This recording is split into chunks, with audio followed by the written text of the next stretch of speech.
Welcome to SipTalk, episode 5. Today we'll be discussing the future of real estate, the future of the industry. We have guests, and you're doing some new VR stuff. Yeah. So we'll definitely talk a little bit about that. How old are you, Kazi? I'm 21. Okay, perfect. Because that's the age group we're aiming for. Because we're talking about the future of real estate. So real millennial group is kind So of. that's basically me then. It's basically you, and we're talking when he gets his next apartment. How's he going to do that? How's it going to affect the broker? What's the process going to look like? What's in your hand with the microphone? That's a jewel. Okay, perfect. Perfect millennial, you know. All right. Of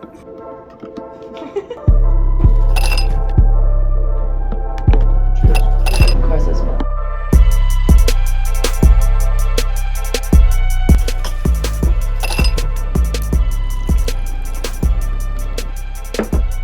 All right, guys. Cheers. Cheers. Introduce yourself, Richard. I'm Richard Zugrim. I graduated NYC Stern back in 2016. I've worked in both commercial and residential real estate. And we also have. Hi, I'm Kazi. I've been doing this for 2 years. I'm also a part-time student. I'm 24. I guess we're saying our age now. Who are you? I'm Zane. I'm a team leader here at the DiGiulio Group. I don't know which camera I'm looking at either, but Doesn't matter. there we go. Next up. I'm Kamar. I've been with the DiGiulio Group for like 2 years now. I'm a team leader / independent agent, kind of in the mix. And how old? 24. 24. All right. So I'm not exactly the demographic by a hair, but I'm real close. However you feel is how Not close enough. So, funny thing, we have never met before. Yeah. But we have somehow existed in the social media platform amongst each other. Did you work at Oxford? Yeah, I used to work at OPG under the off-campus apartments team. Under the off-campus team, yeah. Yeah. Which is a brilliant idea. And how long were you there? It was by summers because I was a student at Stern, and then I would close deals for students in school. Mm-hmm. It's a great experience. Yeah, exactly. And when was that? 2016? 2017?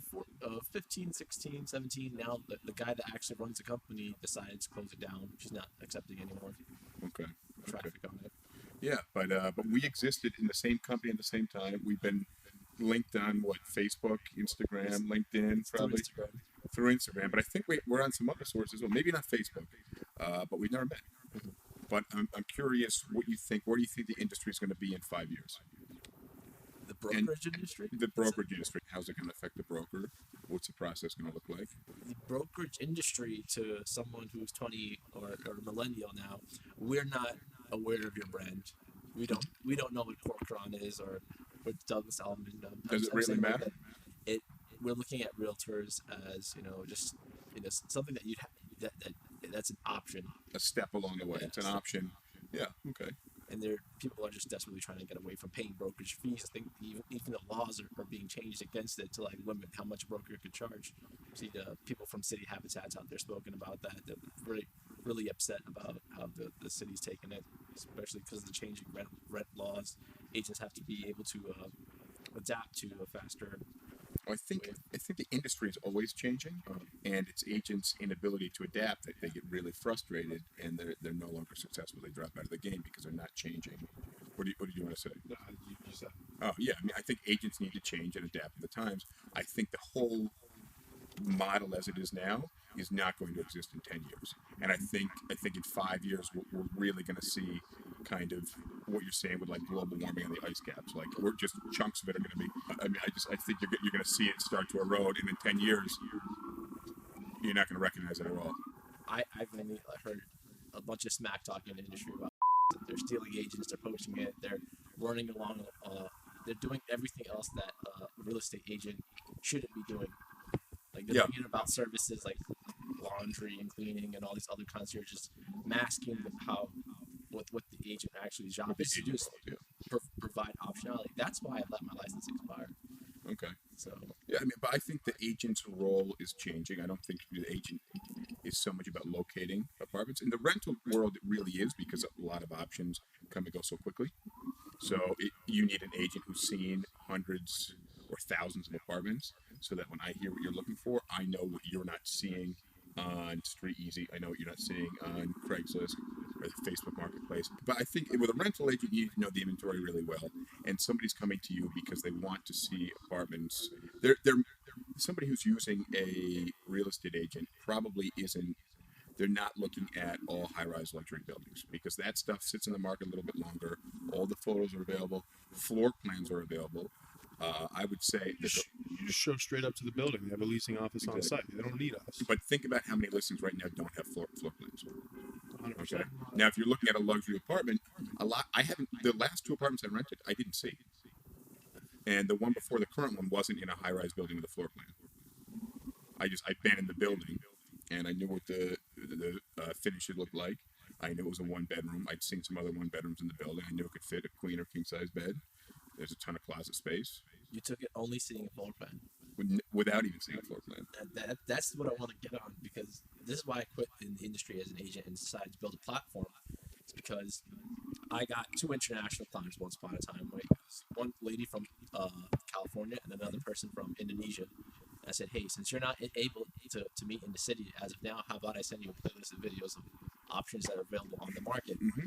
And that's where, back in summer 2016, I really said to myself, hey, let's go and do this in VR, because I sent a playlist of 5 apartments to this lady looking for like a $2,800 studio apartment, a 1-bedroom.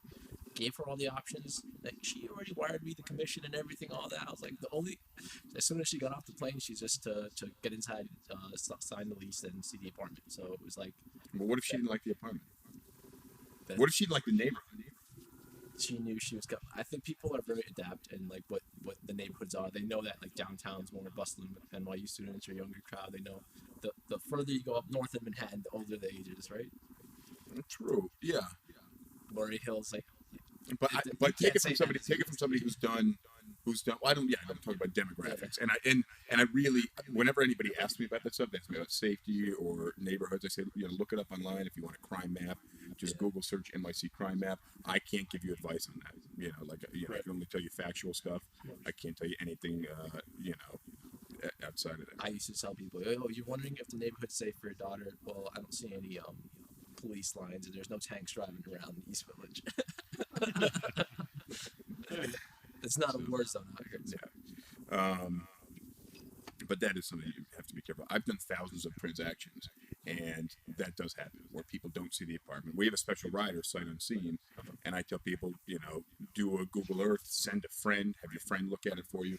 At least that takes a little heat off of me. But I don't want them to think that I pushed this on them, and and they're not going to like the neighborhood or the apartment or something. The second one deal that I closed through only video tours was the person in Indonesia came and saw the apartment first, physically inspected it before signing the lease, but at least we had the deposit in to hold it. That's what you want for the time being. That's great if the landlord holds the apartment, but a lot of these landlords don't even hold the apartment for you. They want it gone yesterday. So how did you? So, but what if the person didn't like the apartment, and then the landlord said, "Okay, you don't want to sign a lease. Give me that deposit, or we don't work together anymore." I haven't been in any situations like that before. We were just in that situation recently. We're still in the middle of that situation. The landlord wants a deposit. I'm not going to give up the deposit if the client's going to sue us for it. But we have we make sure we have all agreements signed before we even take any money. Yeah. But either way, I don't want to create an issue. So we're trying to just come to mutual agreement. I'm going to discount their broker fee in a future apartment, things like that. But real quick, before we talk a little bit more about VR, I want to know about your guys' shopping habits. How old are you? If you don't mind me I'm asking? 24. I'm going to turn 25 at the end of the month. Okay. So everybody in this room is 24-ish? I guess. Ish. Do you go clothes shopping? No, do you go clothes shopping? That's a question. Sometimes, Sometimes you go clothes like once a month. shopping. You go to the store. Zara. I actually do it online. You do it online? Yeah. Okay, and where do you get it delivered? Here, Yeah,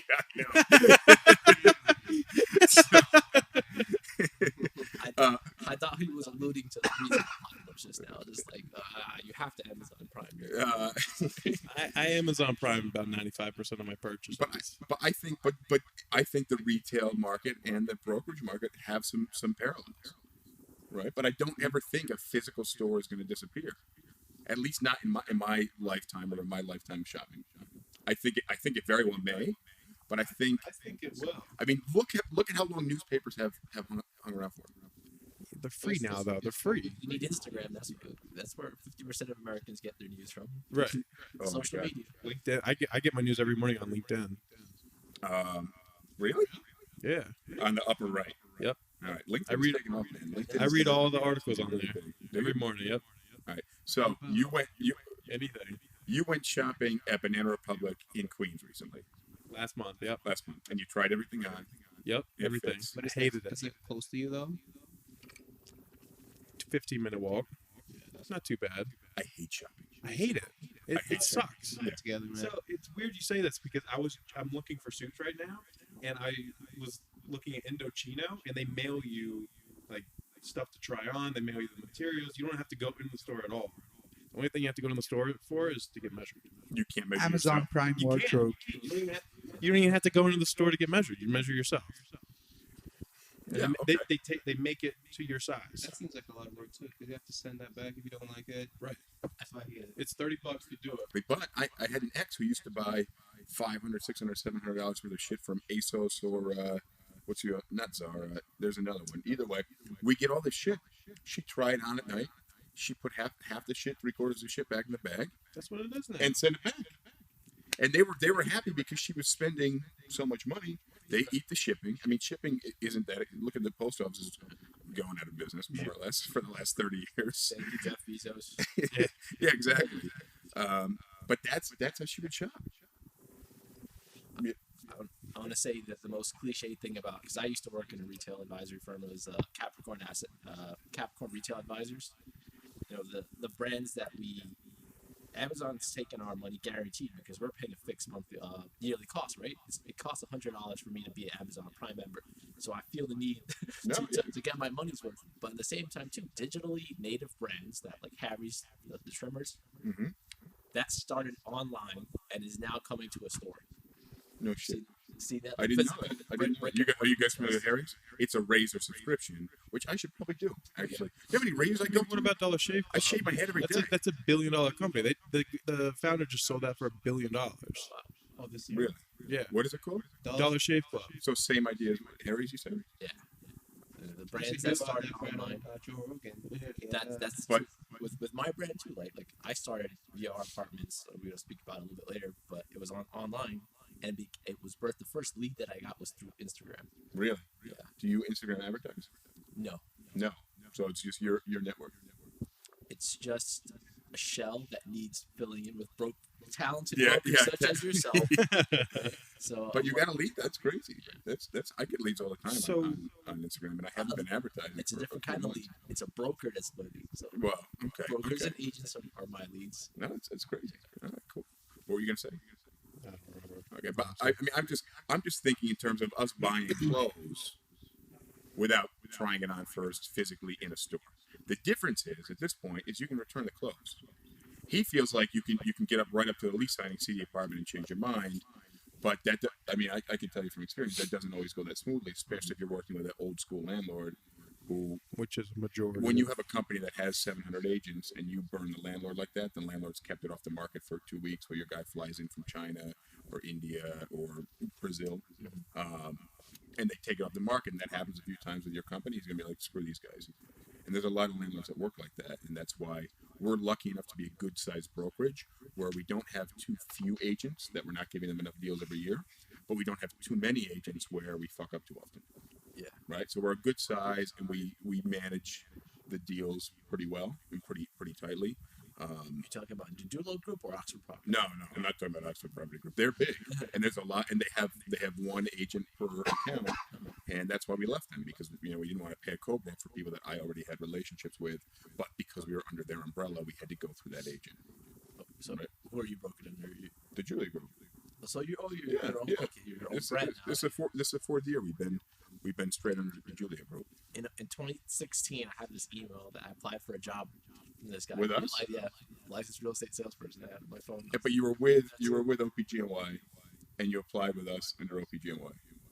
No, I was just a student in school. Okay. But I didn't know that you guys are you're Yeah. a broker, not an associate broker, but an actual. No, actual broker. Yeah, we're not affiliated with them at all, which is tough because I typically produce a lot of social content. It all goes on social, and there's so much old stuff. The YouTube videos, with that stuff on there, which is fine. I try to change the description and just this has been updated. We're no longer with them. But I had a phone interview today, and somebody said, "Oh, so you guys are with it?" I said, "No. Where did you find that?" I did my research. Not good enough. So, but like I said, so you can buy clothes and you can return them, but you get an apartment. It's a bit more of a step up. Now, I, being older than you guys, have rented my last 2 apartments sight unseen, without seeing the apartment in person. I did the Which same is a when I risk. moved up here. But in my opinion, it's a rental. In worst case scenario, it's a year. But you're a broker, though. Most So people I've seen a lot of apartments. exactly. Yeah, A regular person not gonna think that way. but when you start seeing apartments virtually, and not just a couple of iPhone pictures of an apartment, but you're seeing apartments where you have this 3-dimensional view of the apartment. Dollhouse view. Yeah, I hate that. By the way, are you mad? Okay, so let me just get into the VR thing real quick. You've been doing the VR thing for how long? So I bought the domain vrapartments.nyc back in November of VR Apartments 2016. to NYC. Yeah. I just got DiGiulio to NYC today. Oh wow. Yeah, Awesome. We're on the same domain flow. Yeah. Yeah, that's crazy. I was not a big believer in NYC, but they're sticking around. They're not going anywhere, so. It's hitting hard. So you got what year? In 2016, but I didn't start working on it because I was applying for jobs, looking. I'm still in the job search right now. It's just I was just working in this place called Real Capital, but I don't know how long I'm gonna last there. So you don't want to be a real estate agent or broker? Yeah, I'm Clearly. Okay. done with that. I'm the platform that the agents are gonna advertise on, just like a Rent Hop or Zillow, Naked Apartments, that type of deal. But I bought a 360 camera back then from Fly. And from Fly 360, that was one where you could record in 4K and 360, except for the bottom piece of it. It would be missing, there'll be a hole in the bottom of it. Right. And I said, let me go out and try and videotape deals where this guy was looking for a 4-bedroom, and his client and his roommates are in different states. So how do you solve that problem? Well, you had one guy here. Yeah, I had one guy with me showing him apartments.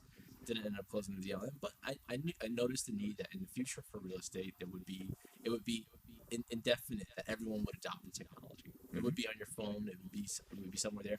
At that time, Matterport was still around, and people were talking about Matterport. But I just got I talked to an agent before. I said, those Matterport things don't really help sell the properties. That was one opinion From a real estate agent. Yeah. Okay.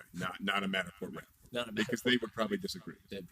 You need this to sell your property. I almost bought one last year. $1,000. It's fucking insane. And the same technology, without it being Matterport and marketed towards real estate agents, would probably be $500 for that laser. But it's illegal to show yourself in the videos that you're gonna be just like if I were to send you a video and you're a client, if you use a 360 camera, you're in it. So that's kind of discrimination. That's why I don't see. Are you 100% on this? That's why I thought people were taking off the 360 videos. But let me ask you a question. If I show him in person, Yeah. he sees me. Yeah. If he's not here and I show him virtually, what's the difference? You need a party of Asians, African Americans, Caucasians. I don't think so. I'm the agent. To be legal. To be, so you've taken 360 video tours and shown people. Yeah. Okay, so I say I've never heard this. So No, I'm a licensed real estate agent showing a property. Why would I need? first of all, there's no How would law that be that have been discriminatory? revised to reflect 360 cameras. Right. This is It's an not like drone. but it's an interpretation of the photography. law. So I'm curious what it says. okay, so if you're doing it already, but I just from my perspective as building a platform, I don't want to be held liable for. Also, if you're building a platform and you're in every goddamn video, it's a little weird. Yeah, that's That's a little weird. So, Right. The whole website, it's just got one dude going. so to solve that problem, there's a 180 camera. Right? So this is what you just pulled out of the pouch. Yeah, this little comes in this cute Okay. case here. This is by Google Daydream. That's their platform for VR development. It's in my Amazon cart right now. Yeah? Yeah, it's pretty good. Mirage? Yeah, you posted it the other day. I'm like, let me find a used one on Amazon. I wanted to talk to you first because we were going to meet even before the podcast idea. So you can go like this and look around, and it's pretty cool. That's pretty cool, right? And touching the screen as well. But I'm just walking Wait, so you can around. touch the screen and you can look around. Yeah. All right. So The genius thing is you just go like this, and if you did have a VR headset, If you had the headset, it would be in there. you get one in Slip each it eye. into there, bang, that's it. You're viewing it in VR. But you can only look. I've taken about 20 or 30 videos. Of I saw some. Yeah. and it's all clean. It's crystal clear. It's no Someone issue. commented said it was shaky. I was like, That's annoying.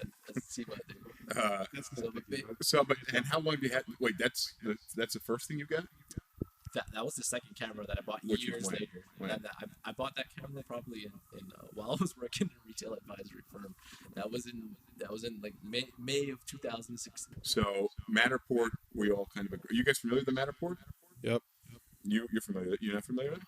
So Matterport has how many lenses on it? How many cameras? It's a 3D scanner.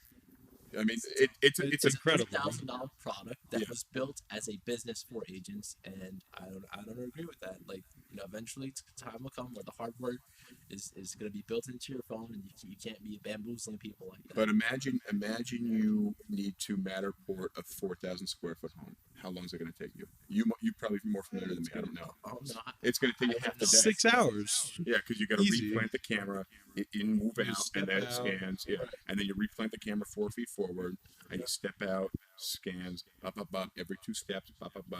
It takes forever. I think. Go ahead. when you're making this Matterport thing now, I found another person off Instagram that is making videos off the Matterport, because it's not who's gonna sit around and click and click and click and click and click and go through. Like, people want to walk through of the apartment. Like, hey, click play, and in 5 minutes I've shown you your. Oh, you mean they don't 20,000 want square to? foot. They don't want to Google Street Maps 20 feet forward, Yeah. 20 feet forward, That's what Matterport 20 feet. does. Yeah, and that's so. I two things. I don't think the recording technology is there yet. Okay, I don't think and that's why I give it the 5 to 10 year mark. Yeah. Because you're going to need people to physically tour the apartment. But I really feel like in 10 years, like realistically, I don't think people are stepping foot in apartments. And I'm sorry, I don't think that's going to happen. I'm glad See, I I'm hearing it disagree. out of your mouth, because otherwise I should have should have put in another 22 hours and extended my license. But I felt strongly about. But I this. don't think that brokers aren't going to exist. I think broker fees are going to come down. Transaction amounts are going to get higher for the brokers that are doing the right things. We need someone to give the keys to, right? The homeowner. But also, landlords don't. And if I owned 500 units across Manhattan, and because some people are going to need to see the places, all right. But I don't think they're just going to leave open door policy, and a lot of them do right now. But they don't do it for the renter, the end consumer. It goes through the real estate agent. They want a real estate agent there, right? They don't want somebody touring the apartment on their own, right? Because they can just move in and change the locks, and they get their own apartment. But I think brokers are going to do the right brokers with the right technology are going to do more transactions, There's a floor. and I think broker fees are going to come down. And I think we're going to lose about 60% of the brokerage community. Don't quote me on these numbers. I say that there's 10,000 units on the market, and there's 50,000 brokers. That means 45,000 80,000. brokers are not working. Right? It's like in terms of New York City. New York. efficiency, right? There's more brokers than there's listings. Let's look these numbers up, Raj. Let's look these numbers up so we can actually throw them in the text, because you may know better than I am, but I'm talking out my ass. I have no idea. Our database right now is like 14 to 15,000 rental listings and about the same number of sales listings. And it's my impression there's about 10,000 agents. Oh, it's just 10,000. What did you say? I saw those. Like No, 50,000 there's- agents. You said 80. I'm There's talking to New York City. 80,000. There's 80,000 New York City real I estate have the agents. New York real City. book New that I York. bought. Yeah, it's at home. Okay, which just blows my mind. They may not all be active, but their licenses are active, so you wouldn't count. or would you count commercial real estate the same as Yeah, residential? it's just an They're more. obviously number. That's It's a not. industry You know, trend a lot right of now. these licensed are leasing agents. They're not actual brokers. You know what I mean? What do you think about this strategy? Like, hey, say Just when the a building trades hands, I mean, like they're a not 30 part of the Hold up, guys. competition. Guys, so like when a building trades hands, this is for you guys. Like when you're merging residential and commercial work, say a landlord selling a building with 100 units in it, and it trades hands, right? The new landlord that owns that building. What if he had a rental agent there that was the exclusive right to rent the building before? What happens to his contract? You have to go to the new landlord and have it re-signed? well, two things. Depends on the contract, right? Yeah. Depends on the contract. And well, I think that's actually just one thing. It depends on the contract. But where are you going with that?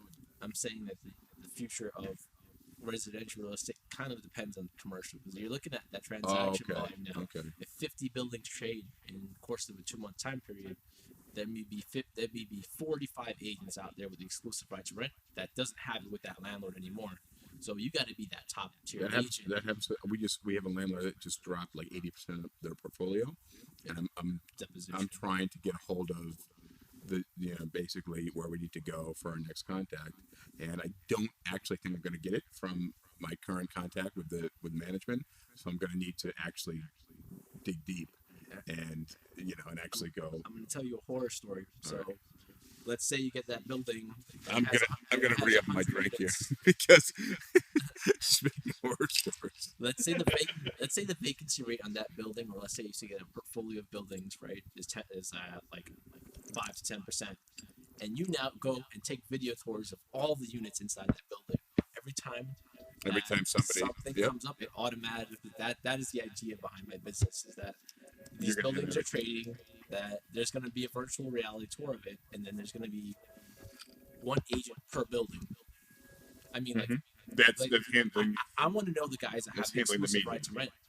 I want to know, or since that person is inherently disposable when a new landlord takes over to hire their own agent, I need to know the landlords of those buildings, or I need to know who the commercial real estate agents are. Get in contact with them and see if they're willing to just go to a Space Works. It's an office retail leasing thing at the Real Deal Hold, and I talked to a guy at Aerial Property Advisors. I used to intern there, saying, "Hey, what are you doing? Like you're selling the buildings, but then who has the exclusive right to rent these units?" Is something that I think. You're thinking you're going to do each unit once, and then you're good on the building. Until there's a renovation. Okay, until there's a renovation. Someone's going to spend money to renovate those buildings, or it's going to be a lazy landlord and say, "Hey, nah, I'm going to keep it as a dump."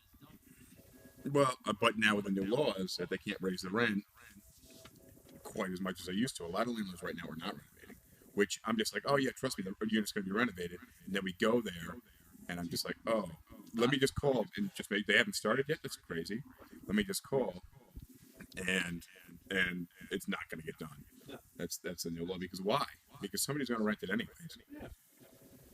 You know.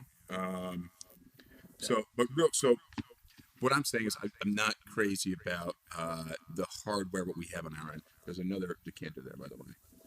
That's Skull. So. Yeah, that's a fresh one. Oh yeah. Pull that out. It's a SipTalk, man. It's not. Yeah, SipTalk. Rosh, I'm good with that one. All right, cool. But I don't think that we have the best. I think Matterport is insane. That it's going to take you half a day to record a whole place. I think that I couldn't do it because it's too much work for us. We're talking sales is necessary, but I'm talking rentals and why I bought these cheap cameras for is because hey, they're gonna last 7 days in the market. And you get that rental, and you get that video tour force. Like people are gonna see. I took the bet. I was like, hey, you know what? The sales deals is gonna go with VR condos, like right, people own those things, but like, who's gonna really do virtual reality for apartment rentals? But I think going in there with a 3D camera right now and just boom, throw it on the YouTube, where you can. Is there a special YouTube video? This goes directly to YouTube, so like you could just upload it there. Yeah, but YouTube you can pan around. Okay. Yeah. So I think that's great right now, 2019. I think it's total shit though, because I think. So where do you see it going? I think you're going to get to a level. Let me map this out in my head first. But I think you're going to get to a level where the camera can make a digital recreation of the apartment. Okay. Remember what video games looked like in 1993? Before we were Okay. all born, but yes, Okay, I sorry. know. But like Wolfenstein 3D, Doom, right? Quake. Right. All right. That was there. You're not in Duck There Hunter. you go. You're not in. You're not in. It's not real. It doesn't even look like reality. You know, you're playing a cartoon version of. You can see that a wall's a wall, a field is a field. It's two-dimensional. A person's a person. Okay. Well, it's 3-dimensional, right? To an extent. But Well, yeah. it's 3-dimensional, but it's not there. But now video games now. I've watched people playing basketball and soccer games. I watched somebody play soccer game. I thought I was watching a real soccer game. I don't know shit about soccer. Excuse me. But I'm watching the soccer game going like, oh, what team is this? It's incredible what they can do. And it's real shit. But that's my point, is that you go from right now, I think if we were to turn an apartment into a digital recreation of the apartment, it's going to look like shit. But I think you're going to get to the point where the imaging is so solid that you're going to recreate digitally, okay, so that you can move around a lot more than your perspective right now is from your two cameras, right? Yeah. Okay, but I think it's what the technology is going to allow us to do is digitally recreate, and it's going to fill in the blanks with what it's able to do. Just the AI behind the camera is going to fill in the blanks, and you're going to be able to open a drawer and look in the drawer. So what you're saying is we're going to go from showing apartments to where people just put on a virtual reality headset and look at an apartment. That's my other point, though. And we'll get there in a second. Is the user end? Right now, I'm talking about our end, the person that's taking it. And like I said, I think we're going to go from what we do as work is going to go down a lot. But remember, the rental market in New York City moves so fucking fast that we could get an apartment this morning at 7 o'clock. Yeah. We'll show the apartment at 11 o'clock. Be signing, apply by lunchtime. No, Go get lunch. We've and done it leave lunch. before. Do it all the time. All the time. We do it every couple of weeks. Yeah. And nobody even knows about that apartment. Or by the time they find out about that apartment, they open the email the next day, and they're trying to show that apartment in the afternoon, and they're calling the landlord to grab keys, and they're like, "Oh no, we rented that yesterday." They're like, "Wait, it just came on the market yesterday." Yep. So that's how quickly the rental market moves. But I do think that things are going to get tighter, and you're going to have real estate agents who are going to be more photographers, more tech involved, spending a lot more time behind a computer, a lot more time corresponding, and a lot less time going out holding people's hands and calling supers. Rental agents. That's my. But In a straight shot, yeah, that's her. That's And I her think you're business. making less money per transaction. Broker fees are going down, but I also think you're going to do more transactions. But If- how will there be more transactions? People because there's still going to be stay less in their agents. apartments. There's going to be less agents. I created a playlist of video tours that matches one client's preferences, and you could have 10 clients. So if it was seven apartments that I took video tours of, and I put the playlist on YouTube to sell to that one client, she might take one, but then you're gonna have. But right now, segments hold of on a second. Well- We're talking about I'm talking about the 10-year mark. Okay. But given your scenario you just said, get in a new apartment at 7 o'clock, you rent it by 12, How does you that apply. Right, there's no possible way to get out there, take the video, send the video off to your clients. They see it. There's no possible way to do that. There's thousands of new apartments that hit the market every day. How do you do it? There's. I studied actuarial science. I'm like the master of calculus, right? We're talking about limits. If you actually get the number of units available on the market, which you guys may have said was like 15,000, I said 10,000, doesn't really matter. A group of 1,000 agents can service the market, right? There comes down. It would be. I think more than 1,000 agents, really. 3,000. But okay. 3,000 to 4,000 is. Yeah, but I also think you're not going to have a company that has 800 agents. And at that point, we're not independent contractors; we're paid employees. That's where I come in. Potentially, yeah. Potentially, There's yeah. no way. But There's that's no going way to that come. That's model going to works come with with massive independent funding. contractors. That's going to come with massive funding. I've been looking at VR companies for the last 2.5 years on LinkedIn. I would say a third of my LinkedIn right now is technology and VR, and 2/3 of it is real estate agents, greater New York area real estate agents. But I would say a third of it is solid technology and VR because that's where I've seen the business going. But bear in mind, saying you're 24 years old, you're in a great position. You're literally on the crest of the wave, and you're going to ride this shit through. Whereas you take somebody who's 50 years old, okay, it's going to be a hell of a lot more. When Street Easy came out, I mean, you were around for that, Yeah. right? People were freaking out. It's the end of us. Look, No, they have the but- year that the building was built. Yeah, but think about when Craigslist came out. People used to browse binders of listings, and they'd reprint the new listings every day. No, I agree. Shit speeding up. So point is, shit speeding up is that you're like, well, if we get the 7 a.m. listing, and how are we going to recreate that in the same way that we do now? We're not going to recreate it the same way we do now. It's going to be different. I guess I'm just more old school in the sense that if most of the clients that I speak with, I've done the out of state or over the phone deals before. Yeah, right. Exactly. But I really don't see how people that are able and willing to go to the apartment to view it in person, I don't see them going from not viewing it to just seeing it in virtual reality. I don't see that happening. I don't see the connection there, especially in terms of sales. It's only going to work for rentals, but it's so fast. I don't know how you can apply it. I also think you need a personal touch. I've sent multiple videos to different clients, and they need to see it in person. They need to get a feel of the neighborhood. They need to get a feel of what it's like going to the building. They need to understand it. So I don't think sending videos alone will be enough for majority of the clientele. So is it going to be a change in the way the consumer Well, this thinks? is why brokers will still exist, because as a broker, you help people make decisions. And I can tell you, you can take out one client and show them 15 listings, and they don't make a move. And you can take out the same client effectively with a good salesperson and show them 3 places, and they make a move. That's true. Exactly. But how does that apply? How does that apply? It may apply more so. You'd be more of a How does that translate? He got you there, because then if you're talking about VR listings in the future, the showing is already done in my world. Right. The way I see it, but so the sale You're working changes. with the So client. the sale changes. you show that client the deal that I'm going for is every option on the market. So there's no argument that when you meet that client and show them the one that they really want to see, that's done. It's a closed deal. Virtual reality dramatically increases the chances of the person picking other options hold versus them looking at photos. Are you familiar with the paradox of choice? No, If I tell you, do you want a Coke or a Sprite? What do you want? Coke. Easy, right? You want a Coke or a Pepsi, or a Diet Coke, or a Diet Pepsi, or a Pepsi Max, or a Sprite, or a Diet Sprite, or a Mountain Dew, or a Diet Mountain Dew. You like orange soda? How about root beer? Cream soda? Dr. Pepper. I didn't even offer that, man. Now, I gave you so many options. You're thinking Dr. Pepper. I didn't even say Dr. Pepper. Now you're fucked. Yeah. Because I don't have Dr. Pepper. And what do you want? The Coke. You sure of this? Yeah. Original.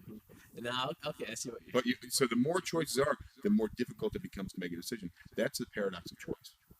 Or consumer behavioral. Exactly, and that's why the salesperson changes as well, because now you need to understand the psychology of the sale as it applies to shopping online with respect to apartments, which is not like shopping for clothes, because you can buy $700 worth of clothes and return $500 worth. You can't buy $5,000 worth of a 2-bedroom and then return $4,500 worth. Right. It's not like it doesn't translate that It's way. a set in stone decision to an extent. To an extent, exactly. So, but I think that the market's going to change. I think there's going to be considerably fewer owners. I think ownership is going out the door. Like if I could fucking rent clothes, which they do, Yeah, rent the runway. okay, I would do that shit. I mean, for men, it's much more difficult. I've been wearing the same pair of jeans 3 days a week. Yeah. For the last 5 years. The And jeans, no one's I've actually judging. I bought the same exact pair. I have basically 4 pairs of jeans. They're jeans though. No one's But judging I wear you the for it. same pair, and they're all the same model and same size, exact same. But I wear only one pair. So the others just don't feel the same. They just don't, It's the paradox of choice. Yeah, I guess. But real quick, so we talked about the real estate agent and technology, and like I said, I don't think it's there. You have 180 degrees. I think you need 360, and then you need to digitize the apartment and AI at some point is going to fill in the gaps. All right, and you're going to be able to literally crawl on the floor. You're going to be able to walk up on a ladder, and it's just going to intuitively be able to understand how to adopt the images and the imagery that you have to make a legit apartment. Okay, but I also want to discuss the user end because I think that's bullshit. I really want to buy one of these fucking masks, but I'm like the second I'm sitting in my living room. I have a cardboard setup. Yeah. I bought like 15 of them.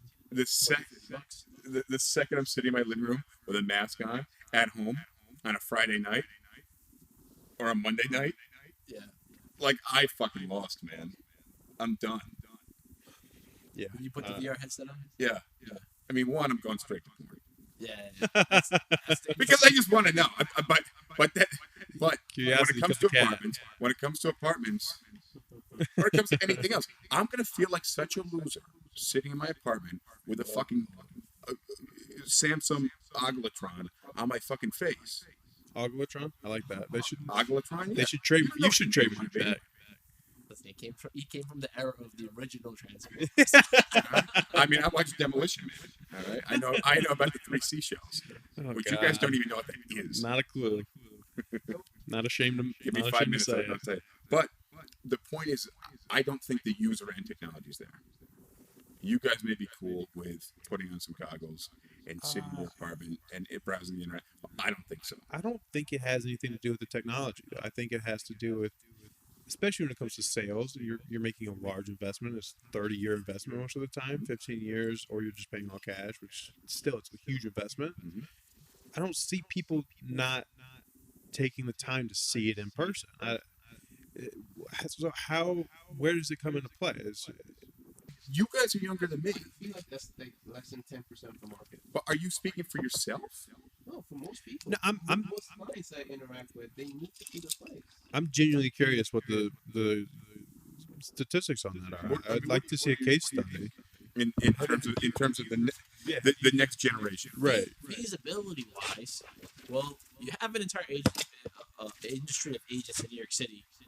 How many of them are actually advertising using the Mirage or one of these cameras that are in VR, and what are the attractions they're pulling? Right? It's just it's an adoption rate question, adoption problem I've seen this personally because I bought VR apartments at NYC back in 2016. I'm not hearing anything on the news about agents That requires a lot of work. doing work, closing a lot of deals, so there's really no data on it because everyone's too scared to adopt it. But you know why though? Because that requires a lot of work. So, but let me tell you something. But you know that he has a 3D camera. Rosh, who's filming us right now. Rosh has a 3D camera. The last few showings that I've been out on, I brought the camera and I've sent 3D videos. Okay. But I don't go out that much, but I will tell you, if I was an agent with my feet on the ground every single day and I was looking at apartments, 110%, I would bring that motherfucker with me every time I went out. Right now, I want to exist and coast and do what we're doing, and just build some stability and gain some market share. But that shit's going to start evaporating, and we need to be doing the right things in the future to position ourselves to be a Netflix and not a Blockbuster. You know what I think that's going to lead to? I don't think it's going to lead to people actually making decisions like on the spot, like going to push apply. But I think it's going to let them rule out a lot of options, right? So it's going to lead to a lot less leads. And when people actually reach out to you for an apartment, they really actually like that apartment. Hold up, though. Have you tried internet dating lately? No. Oh yeah, same idea. You have look. I recently downloaded an app. Not recently, but a while ago, downloaded an app, and it never stops. We're in fucking Manhattan. Isn't that a good thing? No, because I fall in love with somebody, and I finally am like, I like this one. What is it, right swipe or left swipe? Yeah, right. I don't know how to do it. Right means But you like her. but yeah, so if you go this way, and I'm like, this is the one. This is the one. You go to the Right next swipe. one. Oh, this is the And then better I'll like one. wait like a week, and I'll check back in. I'll be like, oh, shouldn't let me back. Fuck. All right, let's swipe. Because it's so easy to swipe left. But that's my point. So that's his point to your point is that you're going to send somebody a fucking a playlist of 7 apartments They want to see 264 apartments. But But Is the that- opposite to say there's only 7 options on the And market. that's why I'm saying we got 5 years before we even see shit change. Yeah. We got 5 years before we see shit change. And then we're going to start to see shit change, like fucking chunks of the icebergs breaking off or glaciers breaking off. And then in the 10-year, it's just going to be like a skeleton of a polar bear just floating around with a little fish biting off them. And that's the only thing you're going to see in the ice caps. But the thing is, to be realistic, if you're looking for, like, say, for example, you're looking for a 1-bedroom in Chelsea, in House Kitchen, Okay. 2,500. There's less than like 10 options. Mm-hmm. So for a client that's looking for that, when they see that those 10 options in 180 or 360, they will choose like maybe 1 or 2 options to look at. Yeah. And those are the 2 You're options. saying they're going to want to see those ones in person. And there's a super high chance of them Those are closing. the super high chance that those 2 are going to get rented. I don't think that's going to work anymore. Because everyone's going to already see everything that's already out there in 3D and so forth. So when they actually click on those options, I feel like that will lead to a higher closing rate. Because right now, for every apartment that someone reaches out for, there's a less than 10% chance that they would actually rent it. I think that would bump up to like at least 50. Fair. I agree. Let me ask a good question. Where's the scam market exist? Because right now, as you can look us up online, like we take really good care of our customers. I'm super involved in our online reputation, and it basically, if I hear shit didn't go well with a client today, I'm like, you guys got to work that out, or put me on the phone with the client. All right, like I really care about our reputation. I want people to like us. I mean, for me, that's really important. But when I see a client and they're like, well, I have 65 options I can find online, or have even better for the point of my argument, I have 12 options I have online. I'm like, all right, let me see your list. And like, boom, boom, boom. Those 3 have palm trees out the windows. Like, that's not New York City, right? So where does the scam market exist in this VR revolution? The bait I'm going to call it. the bait and switch market, I call it. Yeah. The bait and I think switch. it will be less though. I see it going down, but you're a fucking scam artist. That's why I created the company I created, is for that reputation where I say, not only do I choose the brokers and hand select them that are on the platform, but also they know to only put ones that are real listings. But I put Yeah. listings all the Yeah. time, but it's impossible. I mean, literally impossible for me to update my listings every single day. If you're doing other things, if you need to be doing it full time. Well, at a certain point, in my opinion, for where you are in your career, you're going to have to adopt an assistant. And right now, you can call that junior agents, but you need to be giving the work away at that point. You effectively have assistants, so there should be no reason if you're managing your business the right way that you're not doing that. Fair enough. You understand? I don't really have a system. But I've always said though that real estate agents, if I put a listing on a platform, unless it's if I put an open listing on an open listing platform, I'll let that play out for the 30 days or the 2 weeks that it's allowed on there. Landlords don't actively tell us when the apartments are rented. Nope. They tell us when they have new listings. Yeah. So it makes it really difficult to play the cleanup game when you're just playing the build the parade game. You're not sweeping the confetti. you only advertise listings as they hit the market, and you can't. No one takes them off the market. Well, nobody tells us they're rented. Yeah. So, and that's one I could see as a renter. And what made me really good when I was beginning in this business was because I had rented so many apartments and I've been fucked over so many times. I met with so many shitty agents, so I knew what that was like. Go broke. Yeah, I mean, For me, you know, I used to be an agent. So I don't know where you're at because I had to step out for a phone call. But what happens when clients are only looking at the apartment? Because a lot of things go into the building, the neighborhood, how close the closest laundromat is, the coffee shops, everything like that. They can only see. When I'm working with somebody remote, I show them around. Okay, I send them neighborhood bars. that's and great. But in this sense, how do we combat that problem? Because that how's that we're problem? well, people are they're right swiping a good apartment and left swiping a bad apartment, but they might be left swiping a bad apartment because of a simple issue that's going on with the apartment. But in reality, that's the best building that that's there. It's got an elevator, it's got laundry, it's got a And really then nice you say lobby. they left swipe, and on it. they let swipe on it It's all- because it's because all there's of- a it's- little thing that's it's- wrong with it. It's all about the media. It's all about the initial media. It's all about photo number one. All right, one of my teeth right here, I don't know which side it is not perfectly straight. Let me tell you something. If I make a dating profile, I'm not going to be smiling with the camera to that side of my face. So, if you have an apartment that is 98% ideal for that client, your first picture is going to be intriguing enough, but that's on you as the marketer. And if you're shitty at that, you're not going to live in this business in 7 years. I disagree. I think I you can just be. answered your question spot on. No, I think you can be a fantastic marketer. I think we're all fantastic at marketing, but when it comes down to it, you're only presenting so much of I got the your answer. apartment. I got your answer. Because they're going to left swipe in that perfect apartment, and they're going to right swipe on maybe not the perfect apartment, but hopefully you're advertising it, and you're going to bring them back to that other one. And because you're a good salesperson, you're going to find out why they were turned off by it in the beginning, and you're going to represent it, and you're going to be able to overcome that obstacle. All right, that's fair. Fair enough. That's fair. That's it. But it's a numbers game, yeah. And I have probably left swiped on some people that'll be perfect for me. Right? My experience has been different. I mean, I'm more of the numbers guy than I'm not much of a swiper, so. my spiel back when I was an agent was that, hey, I will show you everything on the market that matches your criteria. You pick the best one, so that there's no argument, right? That I did a good job. But sometimes I was trailing around with clients and their mothers and their old man's like, oh damn, like I make my clients sweat when I go and show Hell yeah. 5 or 6 different units across East Village, West Village, and Greenwich Village, right? And maybe one in Tribeca to make them sweat so that they know if they're gonna go out again, they're gonna see a lot more. But then the reality is, I showed you everything already.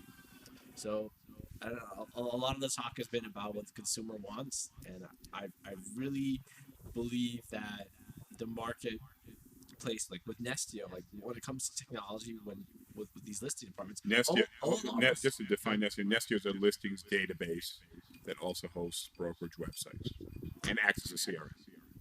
So if the client had access to Nestio and OLR, they would know everything. I think City Habitats has their own like secret kind of a thing where they have more listings than the They have OLR. a taxi. Taxi is what it's called, right? And then what Bond has Bentley, or somebody has Bentley. Bond may be closing down. I don't have the best. Bond's one of those companies that's like, wow, you came out there and you built offices, but the main point of the story is if you show the client everything that matches their criteria, I mean, how is that not your job? Well, how often did that work for you though? It sounds good, but how often does it work? My Before you answer this question though, are you currently a real estate agent? Nope. Okay. Last time I was a real estate agent may have been 3 years ago, Okay. but for the time being, my closing ratio was 50%. So Which is insane. I think that's really good. every 10 clients that I took out, I closed a deal on 5 of them. So I was doing the dream job, and it all had to do with all the. My mouth was shut. I opened the door. I let the clients go in. They So you checked weren't the selling. apartments themselves. So you weren't I selling. wasn't selling. I played the numbers game because I knew, hey, if there's only 10 apartments matching this client's criteria, and I showed them all 10, there's nowhere for you to run. So you're That's gonna true. And again, here's the biggest joke that I tell these clients. I call them on the phone and say, hey, have you called other real estate agents and asked for the same thing, give them the search criteria to show your apartments? They'd be like, yeah, you've enough of them. I said, fire these agents. You only need one real estate agent to work with. I have access to every listing on the market. So it's just like a lot of the talk I hear about agents, about these, I'm not saying that you guys are wrong in saying that you have a sellability, because you do provide value in the way that, hey, that client is not going to know that they might have just shopped past the dream listing and ignored it, and you might have the ability to say that, hey, this is the better deal because X, Y, and Z. I'm saying when it comes down to the numbers game, you guys show all the listings on the market, and right now it doesn't exist. Sorry, what are you saying? Oh, just that my senior agent I had the same mentality, right? had the same It was mentality. like you could win if you have the clients full loyalty if you But have yeah, loyalty. you're totally, yeah. I mean, I'll tell people all the time, I'll show you as many apartments as you need to see. But at a certain point, the quality of the apartments is gonna go down, because I'm not going to withhold great apartments on you, right? Yeah. Because why the fuck would I want to do that? I'm going Right. to show you shitty apartments. I'm going to keep great apartments because I just want to show you more apartments. I enjoy your company that much. I No, always I'm sweaty too. I always tell clients our interests are aligned. If you don't find an apartment, I don't get paid. So why would I not show you the best apartment? Exactly, 100%. It doesn't make any sense to me. They're going off conspiracies because the age-old business that's in real estate brokerage industry is dying. The Right. idea- Well, but your 2001 to 2010 real estate agency, your early internet, that real estate agency, where you're advertising on the internet, not your binders full of listings real estate, okay, and phone call and fax real estate, but your internet real estate is changing, Right. okay, and we were introduced, at least I was introduced to the business that way. That's all I know in this business, is it your early internet, you post on Craigslist, but really I think it's knowing your value, and it's not always your value, and not every circumstance may be locating the apartment. But if you're good with that client, they may be sending you listings to show them. Okay. Now, ideally, it's not somebody who emails you 35 listings a night, and you're meeting on a weekend, and you're like, just for the record, you send me 105 apartments over the course of the last week. I can't show you all those. All right. Let me do some of this job for you because you're hiring me to do it for you. Right. So just go home and watch a movie instead of spending the night on Craigslist, and it's pretty easy. Yeah. Right. Exactly what I say. There's too many businesses where you go and you waste your time looking at things that aren't real. So let me ask, what's the end goal on the consumer end? Because my thinking is you wear your Samsung Oglatron glasses, and you get to see the apartment in super high def, virtually recreated, filled in with AI, because with any camera you're not going to be able to get everything, right? You're not opening drawers on camera, but the AI is going to fill in. You're going to open a drawer, and you'll be able to do that effectively. How's that happening? Because I think looking at your iPhone, what is it, SE? Yeah. Looking at your iPhone SE, watching you pan around the videos, I'm not moving without seeing the place.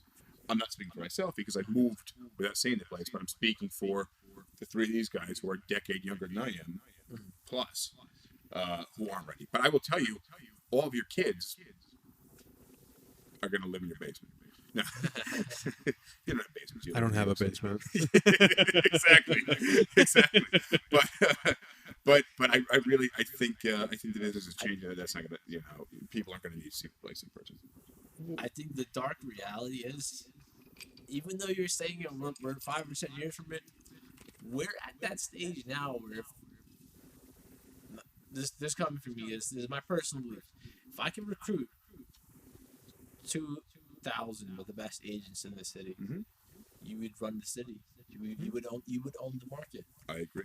It's really about the agent's ability to understand limitations of what they could do and what they cannot do, and what's realistic and what's not. I'll tell you right now, and I don't know who's listening to me. Probably a fraction of our competition. Right now, there's one person watching live. For real, is that you? I do have it off. So, but here's a tip to our competition. I don't give a shit because maybe they'll come work for us in 3 months, Great. 2 years. Yeah. My team, please. If your team, if every apartment you go out right now and you 3D video, you are fucking 3 years ahead of everybody else. Exactly. I mean, get the fuck out of here. You have to admit it. Like, there's a money-making process in this game. Like, not everyone could survive. But that's how he ended up What here. platform would you advertise 3D on? Though? Everywhere you can, and if the YouTube has the best interface, because you can pan around on Facebook. If YouTube and that's why I think the user end sucks.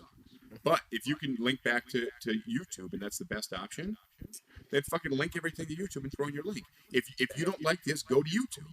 If you don't like this, go to fucking Samsung Oglatrons website. We're Here's the trademarking link. that, by the Means way. the Algotron? Algotron. on DiGiulio Ogletron. DiGiulio on VR apartments. Yeah, fair enough, exactly. But That's the whole point. and people are gonna fucking follow us. I don't give a shit, you know. And we're gonna be following other people. It's just, but I'm telling you, if you go out and you 3D video these apartments, you can send these fucking videos to people in fucking Japan. Tell them the truth. That Justin DiGiulio and his team, along with maybe 400 other realtors, know the market. We have the market. Why are you going to the other brokers? I know the There's no market's point. 360 degrees of it. Yeah, But there's a limit to it. Where's the other 5? it's not years. I know. It's degrees of a circle. It's pi, brother. I know. It's pi. And those days are holidays, non-denominational holidays that you're taking off. All right. We understand how it applies to the rental side of it, and how we help the out of country clients, the international clients. But how does it apply to the sales side? Hold on. But let me just address it though, because all of a sudden you're gonna start doing this, your volume's gonna go up How? because you're now offering something that other people aren't. You don't have to. Whereas you would normally turn away somebody from Japan because you can't fucking help them. I never turn them away. But you can't. But they're not satisfied with what you're giving them, and that's a client that you would normally lose. Is going to do a deal with you. Hold up. My point is your volume's going to go up because you're now offering a better service. You follow me there? I follow you there, but I always tell people international deals can be the easiest deals you do or the worst deals you do, or just total waste of time. But you're doing less work though.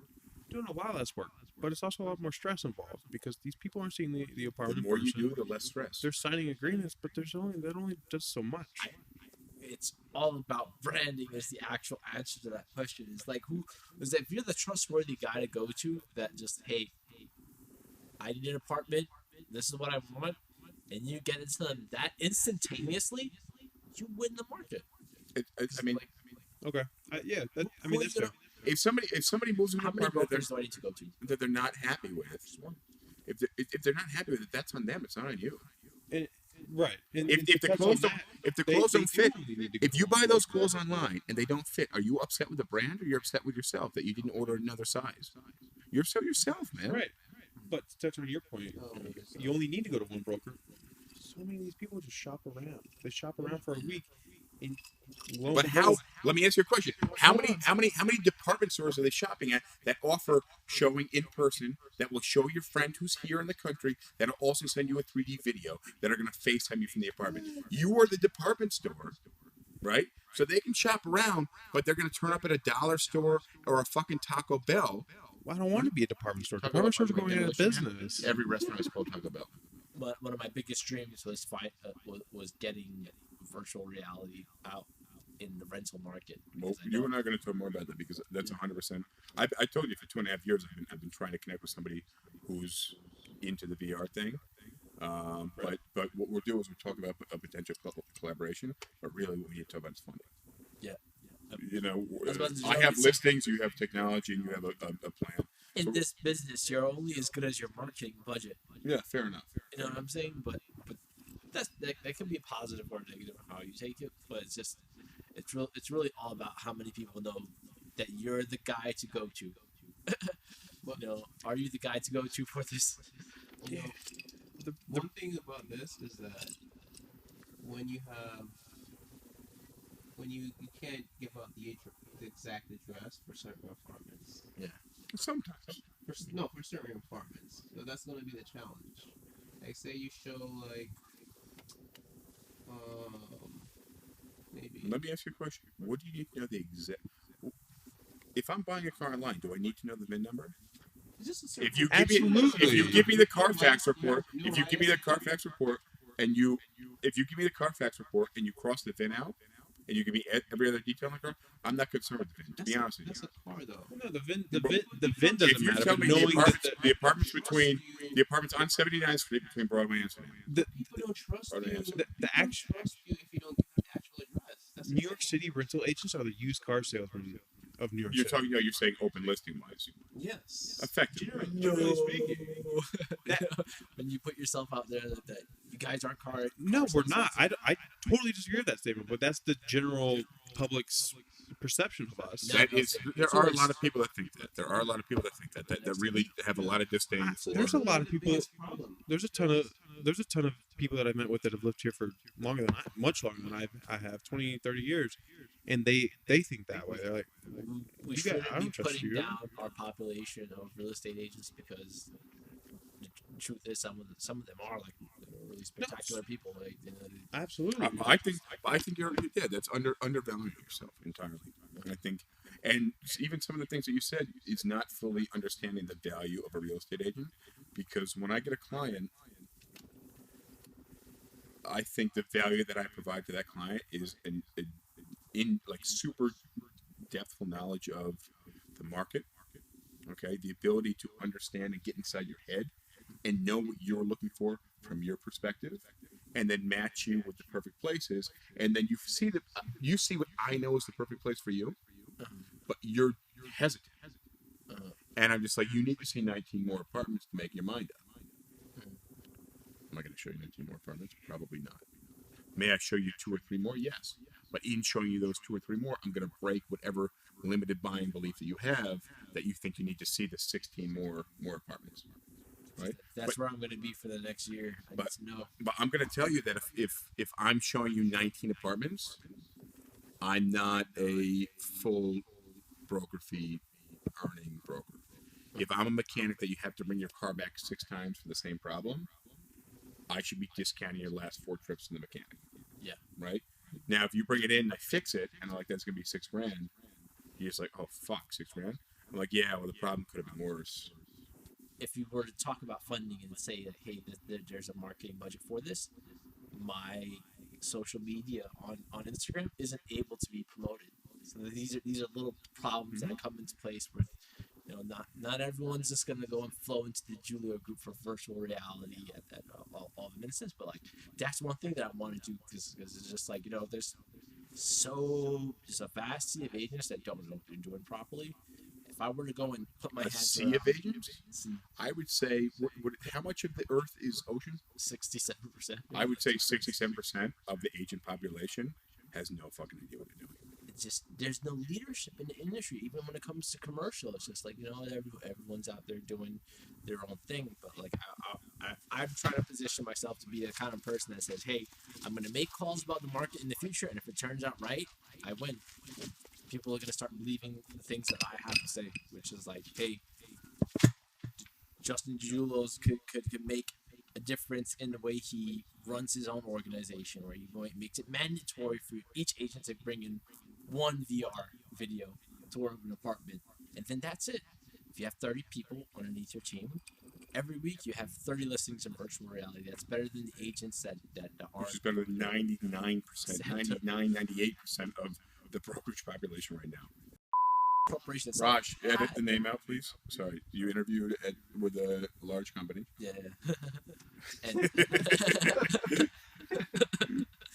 and and their company already has it built in. Like, if you're an agent at D cough cough, right?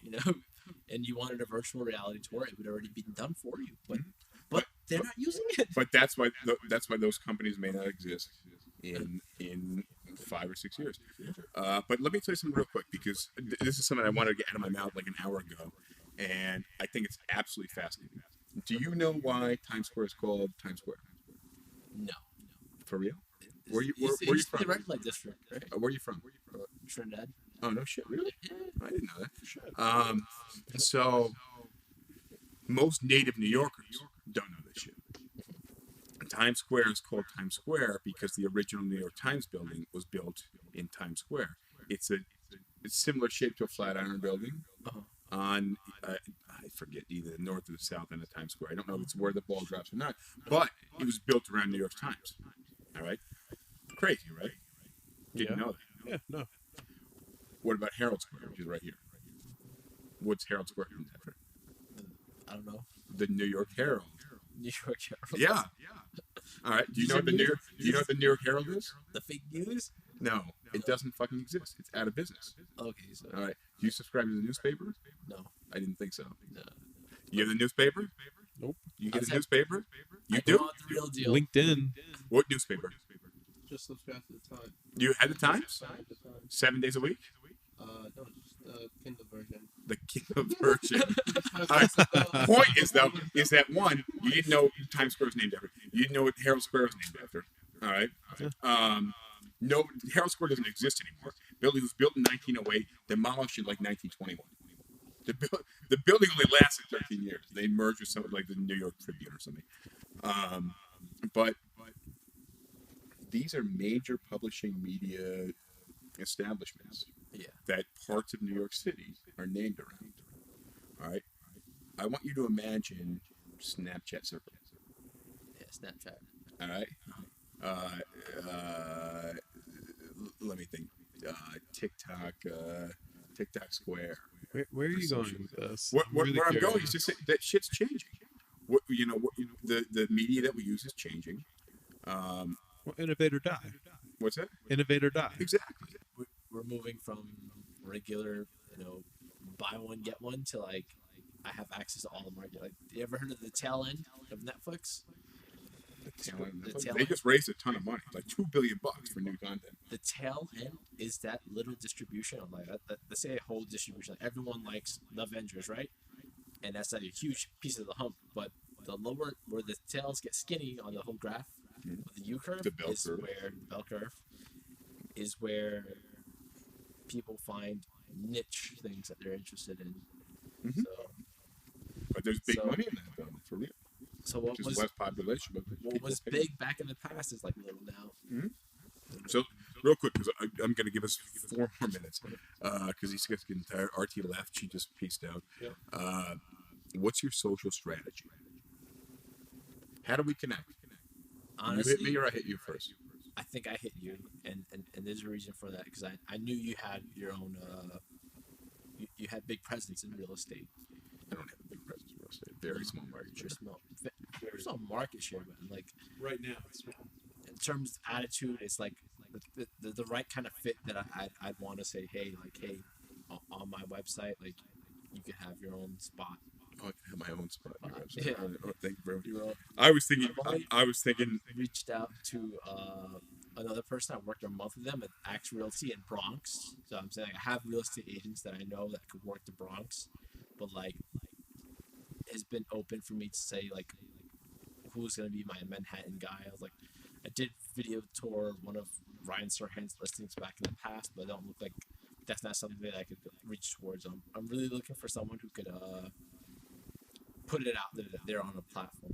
I'm not asking what you're looking for. I'm saying, what's your strategy? So you get on social media how much a day? A few minutes a day, really. I got 30 minutes. Instagram tells me 30 minutes. Yeah. My strategy. So if you go to Instagram right now, it's going to tell you how much time you spend every day. Probably less than half an hour or something like that. Less than half an hour? Wait, no. Screen time. Let me see. My total. Screen time. All right. I did not know you could set limits for apps. That's That's pretty awesome. Well, my daily average is an hour and 2 minutes a day. With your phone in your hand, looking at the screen. Yeah. But you have a real job. Yeah. I don't have a real job. I don't have a real job either. I mean, like, my job could evaporate. Okay, yeah, which is scary shit. So can I give you an idea of kind of the answer I was trying to pull out of you? Sure. My Instagram strategy is to interact with anybody who interacts with me. Somebody adds me, I send them a DM. I'm like, hey, thanks for the ad. Let me know if I can be a resource if you're looking for an apartment, blah, blah, or whatever it is. I look at their profile. They're a real estate agent. I send a different message. There, somebody lives in fucking Kansas. I'm like, hey, thanks for the follow. Anybody moved to New York, blah, blah, hit me up. Fair enough, right? I also like fucking everybody's shit, unless it's like some weird, like naked baby stuff. Really, then I go and like people's stuff. Actually. Yeah, no, I like fucking everybody's things. People are like, oh, why did you like that? I'm like, I don't know, because this is my friend. I just thought it'd be a nice thing to, like, I want them to like my stuff. No harm, no some foul. picture of their fucking pumpkin. I'm gonna like that shit. Right. Give him a shitty pumpkin. I'm gonna like it. Let's see, what's the other one? So you get Facebook. I also like everybody's thing. I'm off Facebook. I'm on there every day at 10:30 in the morning. So, I'm sending everybody happy birthday. And if it's somebody I know closely, like somebody I've interacted with in person, because my Facebook network is smaller than my Instagram network, if it's somebody I know in person, I send them a message. and I try to touch on a person on the message. It's somebody like I really don't know, like you before today. Yeah. I just send you a post, happy birthday, like a wall post. And then I try to post something on every platform every day. So that's LinkedIn, TikTok, Snapchat, Instagram, Facebook, right? TikTok, I have no idea, man. The only thing I do is like I just like That's the people's new shit. stuff. Yeah, it is. I don't understand it that well. And then LinkedIn, I only interact with real estate agents right now, so I get so many requests that are just people trying to sell me shit. Yeah. And then the real estate agents I'll add because I want them part of my network. And then the people that are trying to sell me shit, like unless they're going to give me some shit for free, I probably get 15 a day that are trying to sell me on fucking SEO. And they want me to pay them for it. Yeah. Be number one on Google. Yeah, right. It's never unless Only $5,000 a day. Somebody searches DiGiulio Group Real Estate. I'm number one. Right? Somebody searches a real estate agent. I'm sorry, we're page like 4, which isn't bad. Yeah. Actually, I think we're probably we may be higher than that. I'd wager we are. But I actually think we should have another podcast about social media strategy. So I'm gonna kind of save this for a bit later. But either we'll wrap up. I think we have a long way to go. I'm saying 10 years we don't exist. I'm saying 5 years you start seeing chunks of the glacier falling off. And I'm gonna say shit's getting slippery right now because we are on the ice and it's warming. I don't think we disappear. I think we always exist. But I say we change in 10 years. Absolutely. Your role doesn't look like it did today. Absolutely. Even the reason why I'm here today is for AI, as you mentioned before, is like filling in these spaces, digitally with CGI, computer-generated images. I come from the field where we create insurance. And that's a heavy mathematics job that AI is disrupting and has caused me to. My dad always says, keep your hands in 2 buckets to be good. So I said, hey, I'll try and do an insurance and real estate, and that's a pretty too dark. Yeah, exactly. To keep your hands in. Even if you were to think of it as management consulting and real estate, it was just it's very difficult to be number one. I'll be right back. Sorry. Be back. We'll wrap up. Sorry. Sounds good. Remember it's live, so it's all good. Oh my God, are we live? I had no idea. No, I mean that makes sense though. That it's a path that's inevitable. Essentially, at this point, it's going to change. DiGiulio, a hedge fund manager that I follow a lot and put his stuff on my social media, said that our children, if you don't teach them to code, they'll be illiterate in the future. That is true. That's interesting. It's a powerful statement. That is a powerful statement. But the thing is, that's also always changing. You're gonna need to learn that at every moment.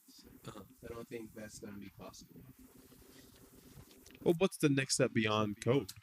Exactly. It's just always evolving. Customer acquisition.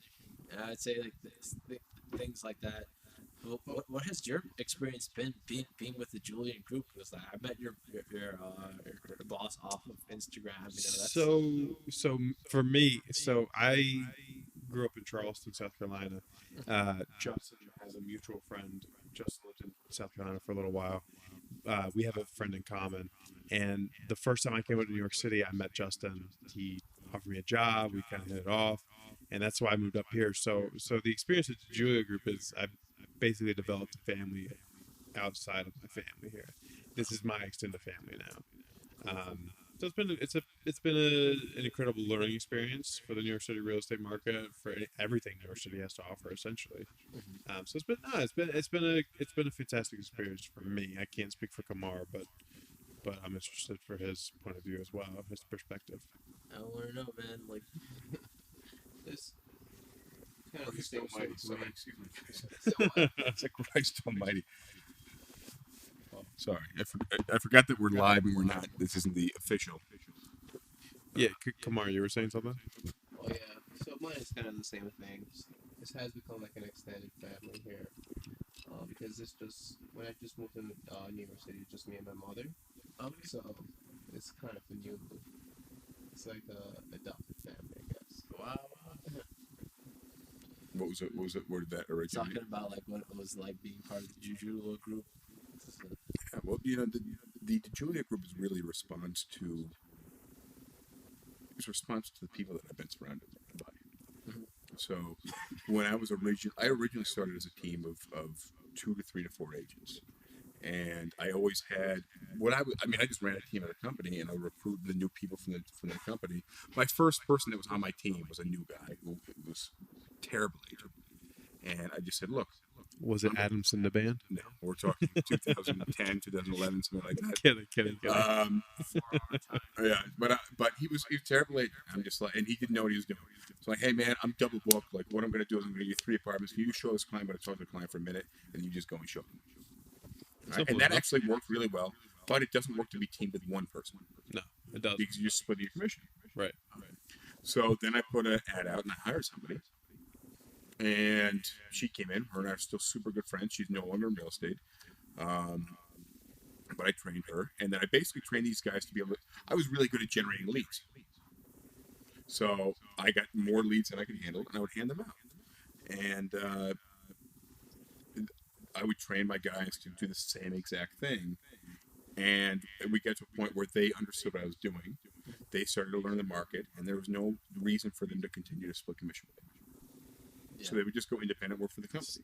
But a lot of them, they weren't 100% happy with where they were. They didn't vibe with the environment of the company, whatever it was. And they'd either go to another company or they'd stick there for a little while, and they weren't successful without me kind of, pushing them every day. Right.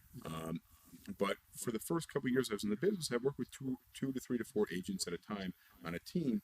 And I always had one person who was brand new. 1 or 2 people who have been with me for a month or 2 or 3 or 4 months that were kind of on their game. They knew what they were doing. And then one person was about to go independent who didn't really need me anymore. And I just cycled through it. Basically, I was a hiring and training manager, effectively, except I made money on the deals that these guys did because I was involved in the deals. We get to a point where I ended up with a table full of people. It was like 6 agents. And they all kind of were sticking with me, and they understood the value that I brought to their business. So we got pretty saturated inside the immediate office that we were in, and the owner of that company knocked down a wall to the adjacent office next to us, and my team went into there.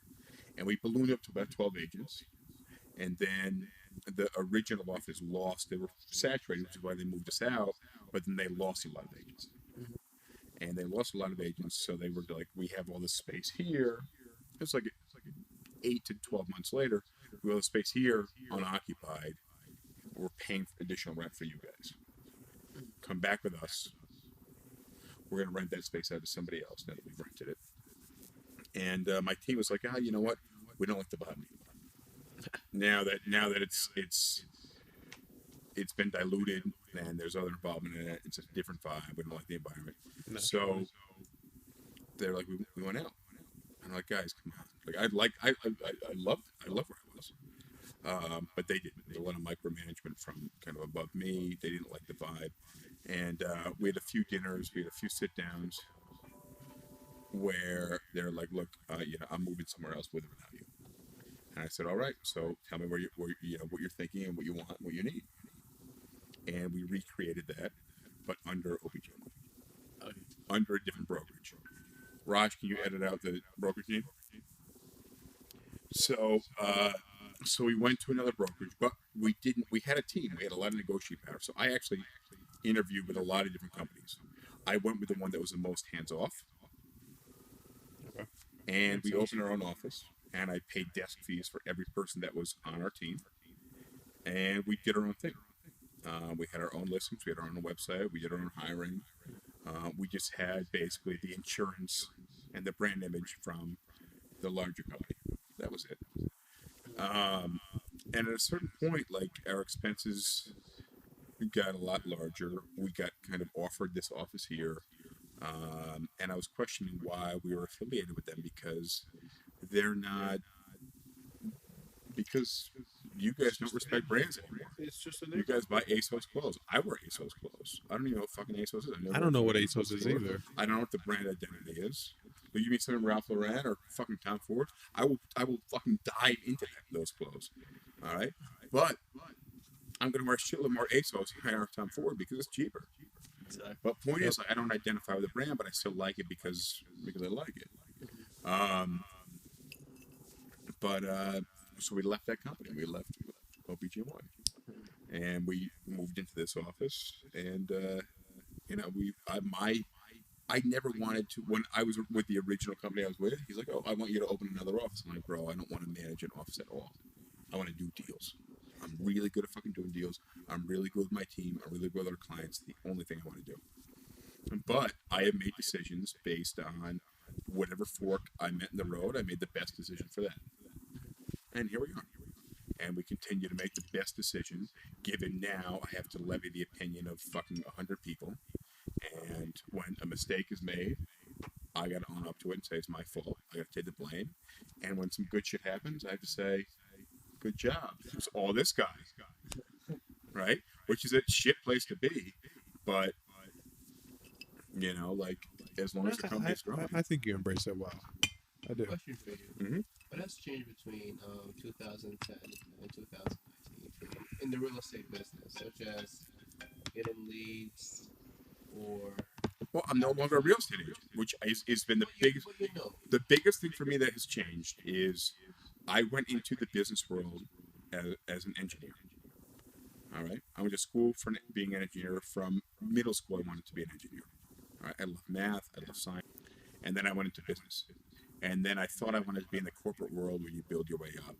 And I realized that I was majorly undereducated for that.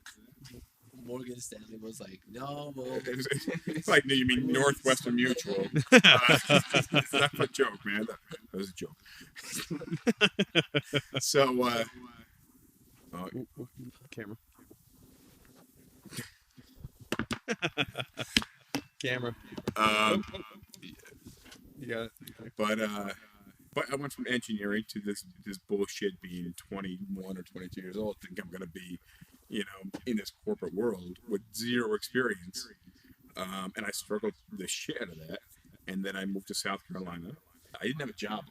I had $800 in savings. I moved to South Carolina. And what I would do is I'd go until like 4 o'clock in the afternoon and just go door to door to businesses I thought I should work at, car dealerships, like whatever, and just drop off my resume. And that's what I did until I got a job. Oh my God. Working for a kind of You open the door, you're sweating. BS corporate delusion of a company, just basically just retail. But before I moved up here in 2010, I transferred with that job, and then I had taken the real estate school, hadn't taken the state test because I wasn't in the state, and a roommate of mine sent me a Craigslist post for a real estate agent job. And I showed up, and on day one I said, all right, so what do I do? And they said, sit down over there. There's a spot over there. And I turned to the guy next to me after like 5 minutes. I was like, so what do I do? And he goes, post some ads. I'm like, what do you mean? He's like, bro, man, I don't got time for somebody on the first day. Like, I gotta show out. Good luck. He left. I turned to the other guy next to me, and he like started to help me out. And I thought that guy had been there for like 6 years, because I didn't know the difference. And he helped me out a little bit, and effectively that was the training that I got. But it was me trying to figure that shit out on my own and learn shit on my own, which is one of my biggest frustrations with agents here who are unsuccessful, is they rely on people and think that their success or failure is based on other people. But guys, let's wrap things up. I think Rosh is in the other room doing this. So now he's laughing because he knows I understand. But I think we've actually developed more content to talk about in future episodes. So. Yeah, I think so. I think it's been good. So let's tap off your drinks, guys, because it wouldn't be fair not to. No, this is an awkward squad. All right, guys. Thank you for being a part of this. Yeah, definitely. This was a great experience. All right. Cheers, guys. Cheers. End the podcast.